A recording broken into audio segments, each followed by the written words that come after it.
Assalamualaikum warahmatullahi wabarakatuh. Alhamdulillahi rabbil alamin. Assalatu wassalamu ala ashrafil anbiya'i wal mursalin wa ala alihi wa ashabihi ajma'in.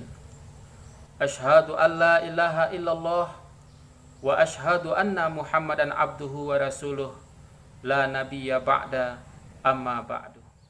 Untuk mengisi menjelang waktu berbuka, kesempatan ini saya sampaikan tausiah Ramadan dengan judul konsekuensi Muslim beribadah pada masa wabah pandemi.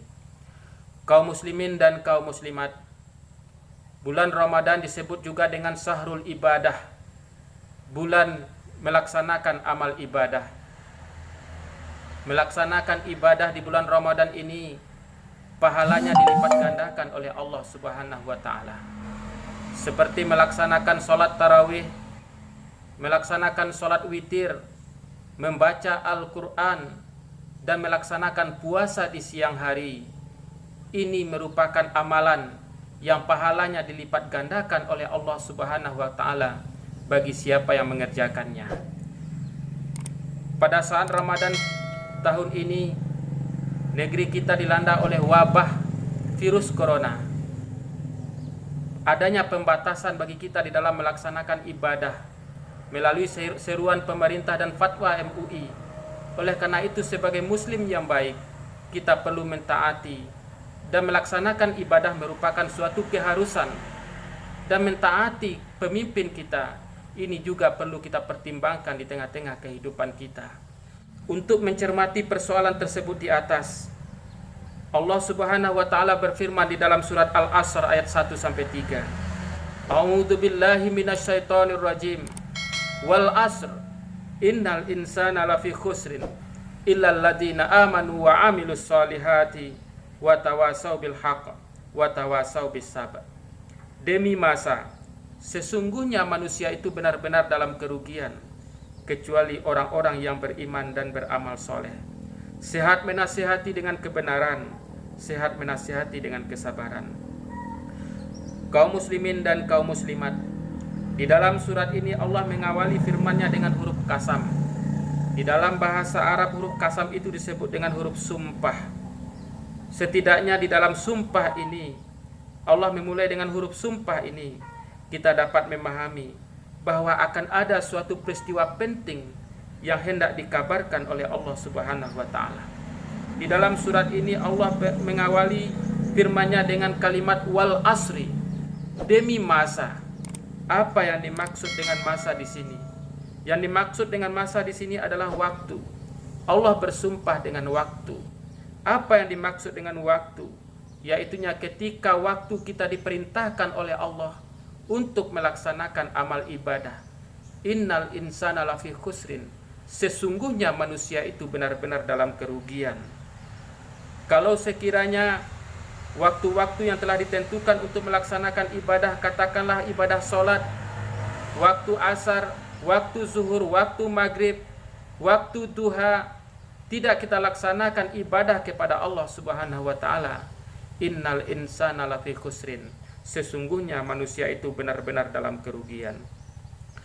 Kemudian yang dimaksud dengan waktu di sini adalah waktu ketika kita diberi nikmat oleh Allah Subhanahu wa taala. Allah telah memberikan nikmat yang banyak kepada umatnya. Nikmat yang paling besar adalah diutusnya Nabi Muhammad SAW. Diutusnya Nabi membawa ajaran yang benar, yang termasuk ke dalam ajarannya melalui Al-Quran dan Sunnah. Nabi SAW telah menyampaikan di dalam hadis beliau, qad taraktu fikum amrayni lan tadillu ma tamassaktum bihima kitaballah wa sunnatan nabi. Telah aku tinggalkan dua pegangan hidup. Barang siapa yang selalu berpedoman kepada keduanya itu, maka berbahagialah kehidupannya di atas dunia. Dan barang siapa yang tidak mau mempedomaninya, maka celakalah kehidupannya di atas dunia. Wa huwa Al-Quran dan sunnatun Nabi. Kaum muslimin dan kaum muslimat, kemudian apa yang dimaksud dengan waktu? Yang dimaksud dengan waktu di sini adalah jatah, peluang, umur semenjak kita lahir menjelang ajal kita. Waktu itu diberikan peluang kepada kita.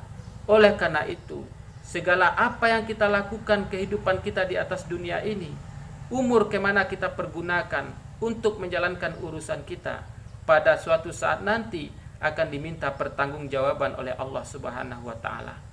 Oleh karena itu, mari kita pergunakan waktu dengan sebaik-baiknya agar kita tidak termasuk kepada hamba Allah yang merugi. Inilah yang menjadi konsekuensi sebagai muslim beribadah kepada Allah Subhanahu wa taala, terutama di masa pandemi ini. Kaum muslimin dan kaum muslimat, dari uraian tadi dapat kita simpulkan bahwasanya konsekuensi seorang muslim dalam beribadah di masa pandemi ini, yang pertama yang perlu kita kuatkan pada diri kita, kita semangatkan keimanan kita, kita perkuat akidah dan keimanan kita kepada Allah Subhanahu wa taala. Kemudian yang kedua, kita perbagus, kita perbaik amalan ibadah kita. Banyak amal ibadah kita, bagus kualitasnya. Kemudian yang ketiga, bagaimana selalu kita menjadikan diri kita itu menjadi orang yang benar. Dan yang keempat, menahan diri dan senantiasa selalu menjadi hamba Allah yang bersabar. Kemudian menjadikan diri kita untuk siap menerima ujian dari Allah Subhanahu wa taala. Ini juga merupakan konsekuensi seorang muslim di masa pandemi. Demikian yang dapat kami sampaikan. Wabillahi taufiq wal hidayah. Assalamualaikum warahmatullahi wabarakatuh.